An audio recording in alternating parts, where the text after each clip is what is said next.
Assalamualaikum warahmatullahi wabarakatuh. Kami dari kelompok 6 ingin presentasikan hasil kerja kami yang berjudul Beragama di Tengah Keragaman dan Problematika Intoleransi. Perkenalkan, nama saya Aulia Arika Rahmani. Nama saya Yuni Prasetyaningsih. Nama saya Alfira Syawalia. Nama saya Felix Yosef. Nama saya Yuni Prasetyaningsih. Saya akan menjelaskan tentang realitas keragaman manusia. Keragaman adalah realitas, sedangkan realitas adalah kebenaran. Keragaman itu sesuatu yang relatif, karena dapat berubah-ubah atau berbeda-beda. Sedangkan kebenaran itu bersifat hakiki, seperti kehidupan manusia. Realitas kehidupan manusia. Manusia pasti memiliki pola pikir dan pandangan yang berbeda. Hal itu memicu timbulnya keragaman. Contohnya, negara Indonesia. Indonesia adalah negara yang kaya akan keragaman suku, budaya, ras, dan agama. Di Indonesia ada lebih dari satu agama yang berkembang. Tetapi, masyarakat Indonesia meyakini bahwa Tuhan hanya ada satu. Keragaman dalam konteks keindonesiaan. Keragaman budaya merupakan peristiwa alami karena bertemunya berbagai perbedaan budaya di suatu tempat. Setiap individu dan kelompok suku bertemu dengan membawa perilaku budaya masing-masing, memiliki cara yang khas dalam hidupnya. Konsep multibudaya berbeda dengan konsep lintas budaya. Sebagaimana pengalaman bangsa Amerika yang beragam budaya, karena hadirnya beragama budaya dan berkumpul dalam suatu negara.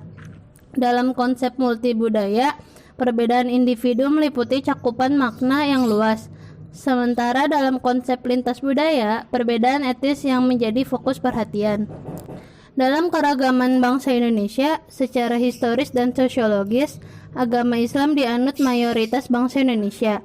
Namun, jika dilihat tingkat provinsi atau daerah, misalnya kabupaten atau kota, mereka terdapat agama Kristen, Katolik, Hindu, Buddha, dan Konghucu yang menjadi mayoritas di lingkungan tersebut.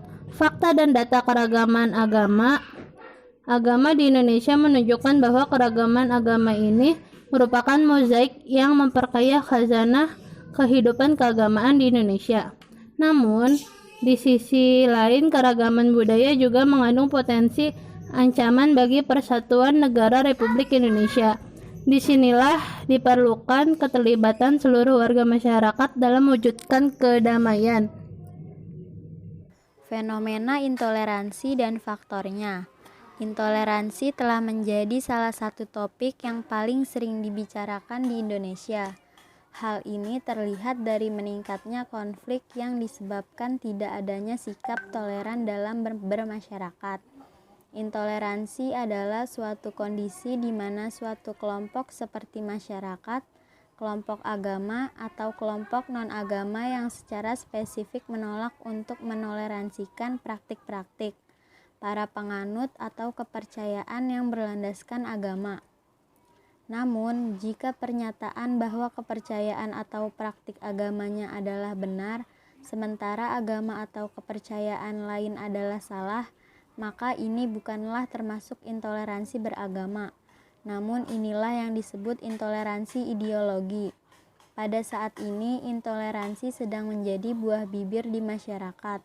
Intoleransi terjadi pada agama maupun etnis tertentu yang minoritas. Sikap intoleransi yang terjadi di Indonesia saat ini tentunya tidak muncul dengan sendirinya.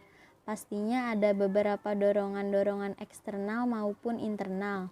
Ada beberapa faktor penyebab intoleransi di Indonesia, yaitu 1. Globalisasi, 2. Demokrasi yang dominasi atau low class, 3. Perkembangan media sosial atau medsos. Kritik atas intoleransi beragama. Keragamaan merupakan hal yang lumrah karena Tuhan memang menciptakan dunia ini dengan potensi keragaman. Memaksakan terjadi kehomogenitas merupakan hal yang tidak akan pernah menjadi mungkin. sebab pada dasarnya kita memang sudah berbeda. Isu besarnya adalah bagaimana kita mampu bersaudara dalam perbedaan dan berbeda dalam persaudaraan, bukan bagaimana kita harus seragam.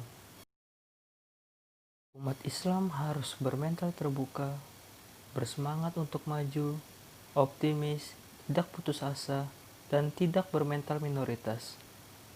Bukan pesimis pada keadaan, tidak mampu menghadapi perbedaan lantas sewenang-wenang bersikap radikal. Mayoritas harus memberi kesempatan terbuka bagi minoritas untuk dapat melaksanakan keyakinannya dalam beragama.